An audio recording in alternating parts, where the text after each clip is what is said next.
Nem sempre o mal estará lá fora.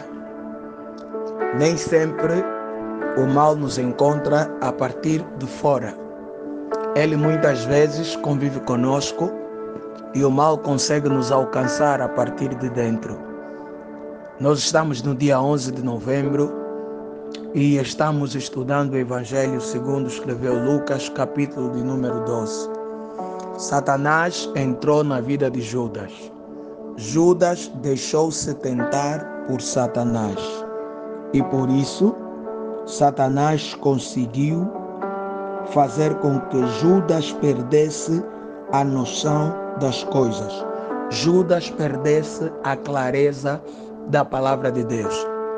Por isso, esse amigo, este que era um dos apóstolos, ou no entanto viria a ser, acabou traindo o mestre e por causa de dinheiro e por causa de moedas, ele vai trair o mestre. Eu não sei, meu irmão, o quão você tem sido posto à prova, o quão os teus sonhos, desejos e realizações muitas vezes se colocam no caminho entre aquilo que você quer e o que Deus quer, e muitas vezes você é atraído para atrair a confiança e o propósito de Deus na tua vida. Mas eu te digo, nenhum dinheiro no mundo, nenhuma proposta do mundo vale mais do que satisfazer a vontade de Deus. Vale mais do que ter a vontade de Deus em nós se cumprindo. E olha que os discípulos, no versículo 11 deste capítulo, perguntaram ao mestre onde havia de celebrar a Páscoa. Afinal, chegou o tempo para celebrar a Páscoa. E o mestre disse, a partir do versículo 10, que vocês entrariam para uma cidade e veriam um homem a carregar água. Acompanhem-no e perguntem a ele onde vou passar a Páscoa. Aqui nós queremos destacar o bom exemplo de obediência dos discípulos.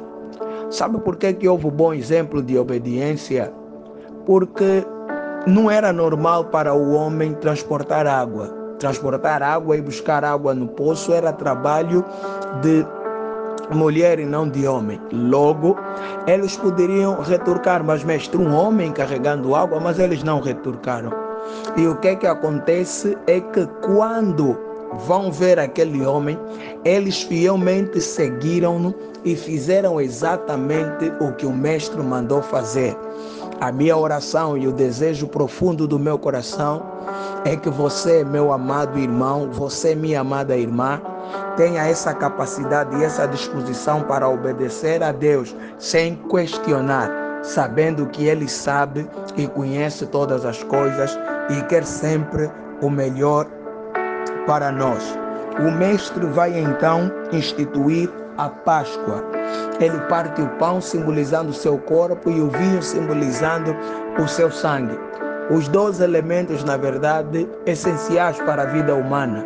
Tanto o pão que sustenta o corpo e o próprio vinho, o sangue, que também sustenta o corpo. Ou seja, nós somos suportados pelo corpo de Jesus Cristo, nós somos suportados pelo sangue de Jesus. Ou seja, no corpo dele foram levadas as pisaduras, no corpo dele foram levadas as enfermidades que nós deveríamos levar. E no seu sangue morreram todas as contaminações que podiam nos aperigar, de tal sorte que o sangue de Jesus nos purifica de todo o pecado, nos purifica de todas as maldades. Assim, temos nele a perfeição para a redenção dos nossos pecados.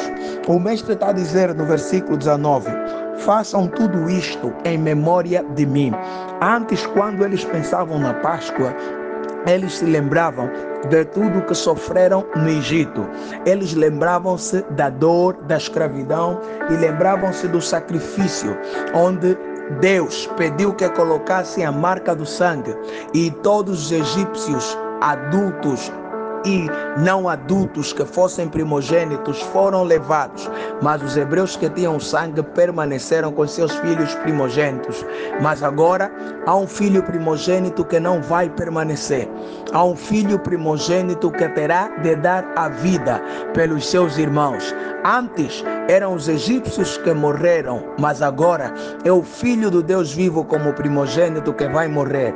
O anjo da morte voltará a passar sobre a terra, mas desta vez só vai poder levar um que vai se colocar no lugar de todos: Jesus Cristo, o Filho de Deus vivo.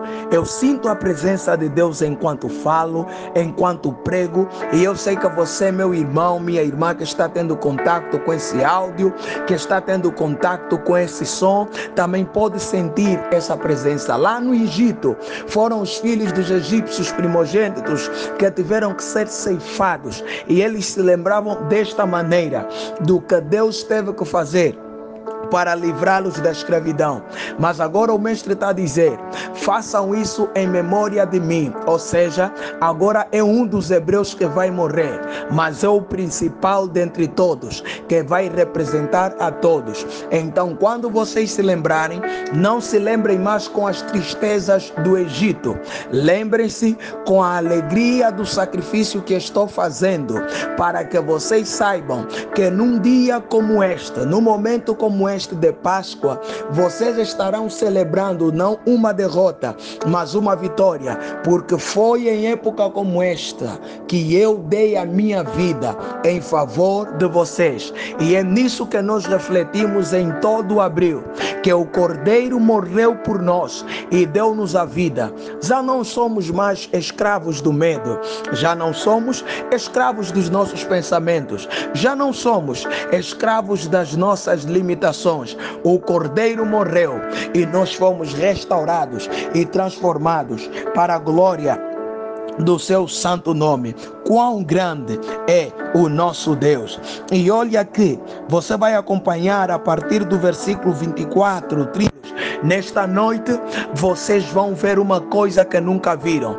Nestes dias, vocês vão viver os períodos mais difíceis da vossa vida toda. Eu serei preso, eu serei morto. E Satanás pediu-vos para vos cirandar, vos peneirar, para vos provar até ao limite. Mas o mestre vai olhar para Pedro e vai dizer: olha, Pedro, mas eu roguei por ti, eu pedi por ti, para que você permaneça, para que você não caia. O que o mestre está a dizer para Pedro? E quando você se converter, você vai converter aos teus irmãos. Era Pedro a quem Jesus designou a responsabilidade, era Pedro a quem Jesus separou para ajudar os seus irmãos na conversão. E você acha que isso parou? Não. Não parou. O mestre continua orando por todos nós. O mestre continua como advogado intercedendo por todos nós. Por quê? Porque Satanás continua nos peneirando. Satanás continua com desejo forte de nos cirandar, para nos ver fracassar. Mas ainda bem que há lá em cima, à direita do Deus Todo-Poderoso, o nosso advogado, justo juiz, que intercede por nós com seu espírito em gemidos inexprimíveis. Só por isso é que você não cai. Só por isso é que você não fracassa. Só por isso é que você não recua. E é o que está a acontecer. No versículo 33, Pedro está pensando que é na sua força. Pedro está pensando que é na sua experiência. Pedro está confiando na sua sabedoria. Por isso é que até hoje somos tentados e testados. Só não fracassamos de tão grande forma porque o mestre está conosco. Pedro vai falhar. Pedro vai fracassar. O mestre está a dizer: ainda esta noite você vai me negar 3 vezes antes que o galo cante. E assim sucedeu. Pedro tinha uma fé tão frágil que Pedro recuou diante de pessoas simples que não lhe ofereciam perigo nenhum. Repare que Pedro não negou Jesus diante de dados com espadas afiadas. Ele não negou o mestre diante de uma multidão que estava preparada para apedrejá-lo. Pedro negou Jesus diante de pessoas que não ofereciam qualquer tipo de perigo, para dizer que quando você confia na tua força, quando você confia no teu entendimento, você fracassa diante de situações onde até os mais fracos venceriam. Pois, para dizer que a confiança em nós mesmos é perigosa, a confiança na nossa própria sabedoria é fútil e imperfeita, que Deus nos dê a capacidade de confiarmos nele mesmo, e mesmo quando fizermos alguma coisa e repararmos que fizermos bem, que digamos como Paulo, não que de nós mesmos tenhamos alguma capacidade, mas a nossa capacidade vem de Deus. O que nós fizemos é pela glória de Deus, o que nós manifestamos é pela graça de Deus. Confie na graça, no amor e na proteção do divino. Não te estribes no teu próprio entendimento. Logo você verá que, afinal de contas, nunca foi sobre nós, sempre foi a respeito do que Ele faz através de nós. E olha que o mestre está angustiado, o mestre está atormentado, porque o sofrimento é grande. O Cristo, Filho de Deus, vai morrer e a carne está com medo. O Jesus está preocupado, mas o Cristo está em oração para suportar o Jesus. O Cristo ungido está em oração.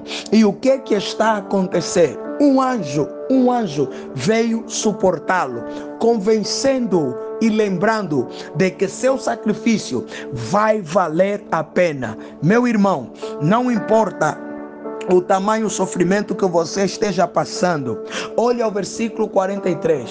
Deus manda sempre um anjo para te segurar na mão, para que você não tropece em nenhuma pedra. Há um anjo cuidando de você.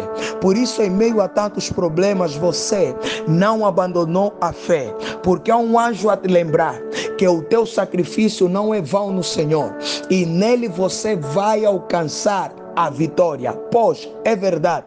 E o que está acontecendo? O que está acontecendo é que Deus não vai te abandonar. O que vai acontecer é que Deus não vai abrir mão de te guardar. Não sei que tribulações você está enfrentando no momento até que você está ouvindo esse áudio, mas eu rogo profeticamente ao Senhor Jesus que neste exato momento você sinta a proteção e o consolo do anjo do Senhor, te lembrando que Ele está contigo e a vitória está guardada para a tua vida. O Mestre está agonizando, as lágrimas, o suor está se tornando em sangue. Em gotas de sangue. Isso acontece raramente. Isso acontece em estados de extrema aflição, onde os pequenos vasos das glândulas sudoríparas se rompem e extravasam pelos poros dilatados devido à grande pressão emocional, fazendo com que o sangue se misture com o suor. Jesus estava extremamente agonizado. Por isso ele está dizendo: se for possível, afasta de mim este cálice, mas todavia seja feita não como eu quero, mas como tu queres. Por quê? Porque quando ele pediu para que o Senhor afastasse, ele pensou no sofrimento, mas quando ele pediu que fosse feita a vontade do Pai, ele pensou em você. Por quê? Porque a vontade de Deus é essa, que todo homem se salve. E você ainda vai reparar que o mestre, saindo deste momento de oração, no versículo 46, 45, 46, ele está encontrando os discípulos dormindo, porque estavam tristes e cansados. Não era dormir por causa do sono. Quantas vezes você já dormiu? Não porque tinha sono, mas porque você estava triste e cansado e cansada e entendeu que já não há mais nada a fazer, melhor deixar as coisas seguirem o seu curso. Não. Mesmo quando as coisas permanecerem difíceis, ore. Mesmo quando você receber uma sentença negativa, ore. Mesmo quando a tua pressão emocional sucumbir à realidade dos fatos, lembra da tua fé, meu irmão.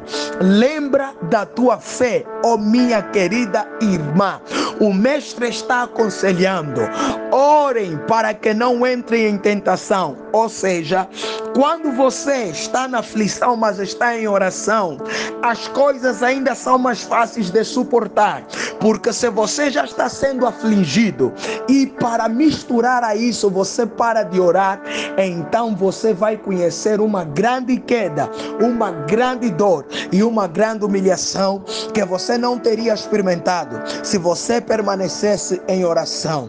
Então, meu irmão, junta a tua fé a tudo aquilo que você já viu Deus fazer. Junta a tua fé à palavra de Deus pura e verdadeira. E mesmo quando estiver triste e cansado, ore a si mesmo. Está triste? Ore. Está cansado? Ore. Está desanimado? Ore. Está com vontade de desistir? Ore. Não quer falar com Deus. E se você falar com Ele, você vai saber que Ele existe e que é galardoador de todos aqueles que o buscam. Pedro negou o mestre, mas não ficou por ali. No versículo 61, o mestre está olhando para Pedro. Pedro negou 3 vezes, mas o mestre não tirou os olhos de Pedro. Por que o mestre não tirou os olhos de Pedro? Porque quando sentimos o olhar de Deus em silêncio, o que nós contemplamos nos olhos de Deus não é sua ira, é seu amor, sua compaixão, seu perdão. Pedro poderia ser desprezado por Deus naquele momento, mas ele foi abraçado, acarinhado, consolado e perdoado. Eu não sei o que você já fez, mas ainda que haja uma aplicação desse texto, nenhuma aplicação teológica no mundo todo vai colocar qualquer ser humano que seja na condição de Pedro. Por quê?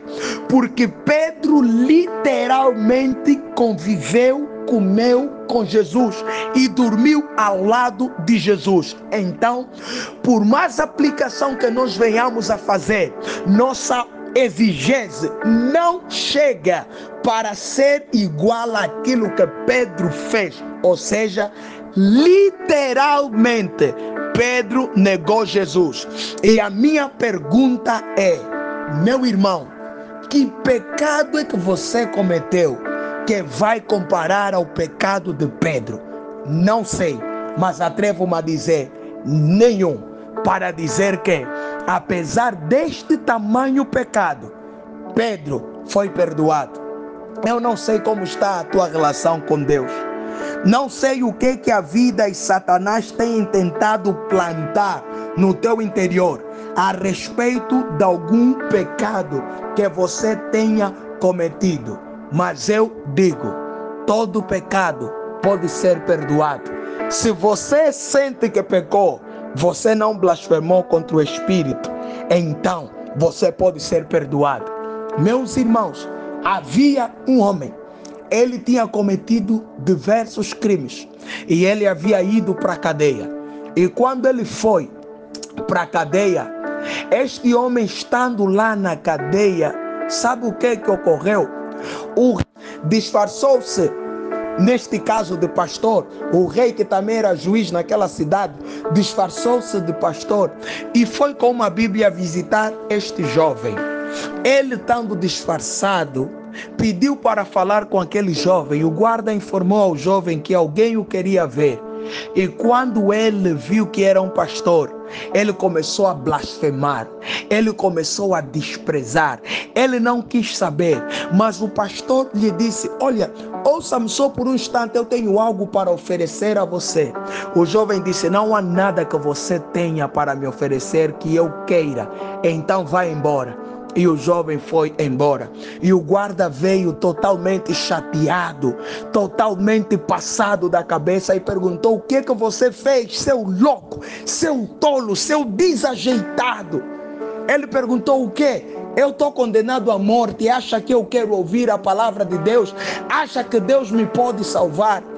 O homem disse: se você soubesse quem é que esteve aqui falando contigo, você não diria isso. Aquele que saiu daqui era o rei, e o que ele trazia consigo na Bíblia era a tua carta de soltura. Você seria um homem livre, mas por não aceitar recebê-lo, você se condenou à morte. Eu ouvi essa história contada pelo doutor e pastor Rodrigo Silva, e arqueólogo também. E quando ele contou essa história, eu me emocionei e eu decidi partilhar. E a conclusão: nós somos condenados muitas vezes, não pelos erros que nós cometemos, mas pelo perdão que não recebemos. Então eu reitero: não importa o que você tenha feito, Deus está disposto a perdoar os teus pecados. Ele está olhando para você e está dizendo: vinde a mim todos que estáis cansados e sobrecarregados, e eu vos aliviarei. Há poder no nome de Jesus, há perdão no sangue de Jesus. Sinta-se perdoado, porque Ele já te perdoou. Sinta-se abençoado, porque Ele já te abençoou. Sinta-se salvo, porque Ele te salvou. Nenhum pecado é maior do que a morte de Jesus. Nenhum pecado é maior do que o sacrifício de Jesus. Nenhum pecado é maior do que a graça do Senhor nosso Deus. Deus nos abençoe e nos guarde, em o nome do Senhor Jesus. Amém.